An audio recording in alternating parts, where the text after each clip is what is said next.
Aqui, então, a participação do Rogério, né, lá na CPMI. Vamos colocar um trechinho aqui e a gente comenta. As ações dele servem como testemunha. É isso que está provado agora, se eu queira ou não.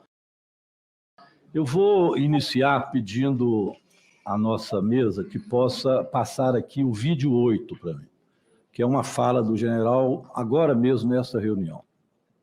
Quero esclarecer que o tenente-coronel Mauro Cid, ele não participava de reuniões, ele era ajudante de ordens do presidente da República.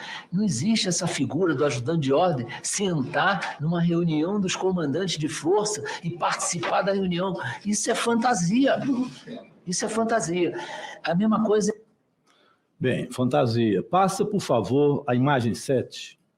Palácio do Planalto, reunião com o ministro da Defesa e comandantes das Forças Armadas. Participam ali da reunião o ministro da Defesa, Fernando Azevedo, o secretário-geral do Ministério da Defesa, Almir Garnier Santos, aquele que é golpista, está lá o Mauro Cid. E o general Heleno, que disse que ele também não costumava ir nas reuniões do Comando das Forças Armadas. Se eu quiser eu pego o vídeo, se eu acabou de dizer isso. Está lá também. O senhor mentiu? De jeito nenhum. Eu era convocado quando o presidente precisava de um órgão de inteligência participar da reunião, ele me convocava, eu comparecia à reunião. E o Mauro Cid não sentava à mesa? Não, jamais. O senhor mentiu para a gente, o senhor me desculpe. Hã? O senhor não faltou com a verdade com a gente, eu vou explicar por que o senhor fez isso.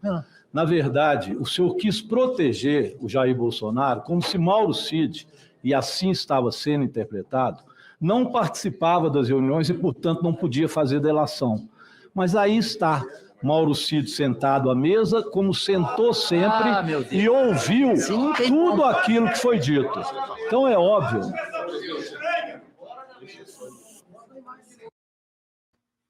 Deputado, e aí, gente? Quem é que estava gritando ali? Me pareceu o seu colega de Minas. Fora da mesa, fora da mesa. E qual é a relevância do Mauro Cid estar sentado na mesa ou não estar sentado na mesa? E depois ainda, deputado, disseram o seguinte: isso é uma reunião antiga, o Bolsonaro não estava tramando o golpe dessa foto. Foi só uma reunião que o Mauro Cid foi? É claro que não. Essa é que nós conseguimos a foto. Mas se nós vasculharmos aí, nós vamos ver Mauro Cid em tudo quanto é lugar. Inclusive no dia em que o próprio general Heleno participou da reunião com o hacker e tomaram café da manhã juntos. Esse dia, Mauro Cid estava presente, escutou tudo que o hacker conversou com Jair Bolsonaro, e nesse dia do hacker, que também é muito importante, o que Jair Bolsonaro queria é que o hacker fraudasse uma urna de mentira, uma urna fake, e fizesse uma propaganda de que as urnas eram violáveis, que votando 22, o resultado saía 13. E com isso também era outra tentativa de incendiar o processo eleitoral, que ele já sabia que seria derrotado. Então, tudo Mauro Cid ouviu e participou. Então, é claro, quem gritava, eu nem sei quem foi. Depois todos passaram a gritar apavorados, porque o general foi pego na mentira. E eles são assim, aí eles querem distorcer os fatos. O que o general quis dizer é aquilo que eu coloquei, que Mauro Cid era uma testemunha mentirosa, que não sabia dos fatos, que de nada participava, que era apenas um ajudante de ordens. Nisso ele pecou, disso, ele recebia ordens. Então, pelo menos isso ele confessou. Mauro Cid recebia ordens. Quem dá ordens é Jair Bolsonaro, isso ele deixou claro. Agora, Mauro Cid, eu falei com ele, tem 2 ouvidos e uma boca que está falando muito, e que, inclusive, vai delatar o próprio general Heleno, porque ele estava também nessas articulações.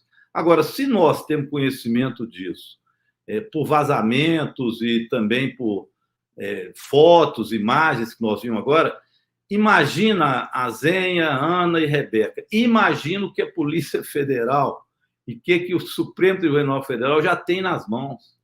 Então, eu pergunto, Bolsonaro vai escapulir disso? De jeito nenhum. Ele foi o artífice desse golpe. Agora vai ficando claro que ele próprio articulava, chamava General Heleno, Braga Neto, que foi seu vice. Braga Neto também foi fundamental na peça de tramar o golpe. Agora, felizmente, eles não conseguiram se impor politicamente para isso. Não havia ambiente internacional, porque se houvesse o golpe teria sido dado, e não havia também ambiente político. É bom lembrar que, terminadas as eleições, o próprio Arthur Lira, presidente, portanto, da Câmara, e também Rodrigo Pacheco, presidente do Senado, ou seja, o Congresso Nacional, já havia reconhecido a vitória de Lula. Então, um golpe teria que ser um golpe contra o povo, que terminou as eleições, um golpe contra o Congresso e um golpe contra o Supremo. Era demais. As Forças Armadas não tiveram, portanto, condições de fazer isso. Foi o que ele tentou. Então, eles falam, não teve golpe, que golpe é esse que não teve arma? Não teve arma porque eles não conseguiram levar as Forças Armadas. Então, qual que era a intenção, já que as Forças Armadas não queriam participar no seu conjunto do golpe?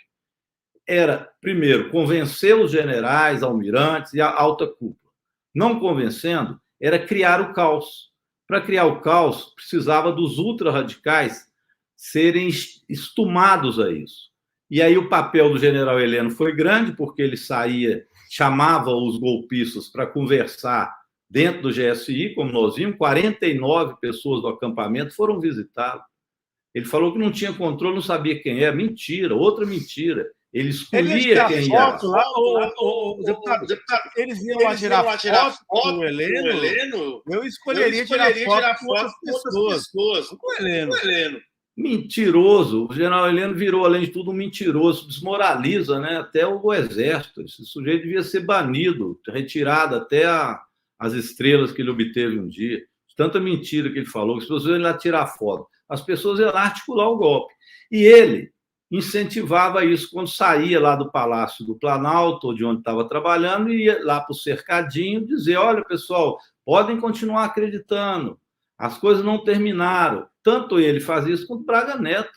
Tudo a mando de Bolsonaro. É um negócio tão óbvio, que eu acho que o general Heleno, indo lá, foi assim pedagógico para a sociedade brasileira compreender quem ele era. Ainda teve que escutar que a ditadura militar torturou a Dilma Rousseff, eu fiz questão de falar isso com ele, e que ele tinha, sim, o direito de ficar calado, ele tinha lá a presunção de inocência, ele tinha lá as garantias constitucionais todas, a dúvida, né?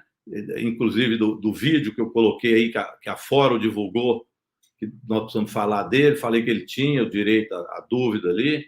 Enfim, tudo isso lhe foi garantido porque é da Constituição Democrática, coisa que a Dilma Rousseff não teve na época da ditadura, e foi torturada exatamente pelo coronel Brilhante Ustra, que foi elogiado por Jair Bolsonaro no dia do impeachment, em plena tribuna da Câmara Federal. Então, assim, eu acho que foi didático a ida dele, foi importante para que o Brasil conhecesse o que é um ditador. Continua ditador, foi ditador, aliás, um ditador da linha dura, que nem o Geisel ele queria que fizesse a distensão lenta, gradual e segura, que era nada mais, nada menos que a continuidade da ditadura.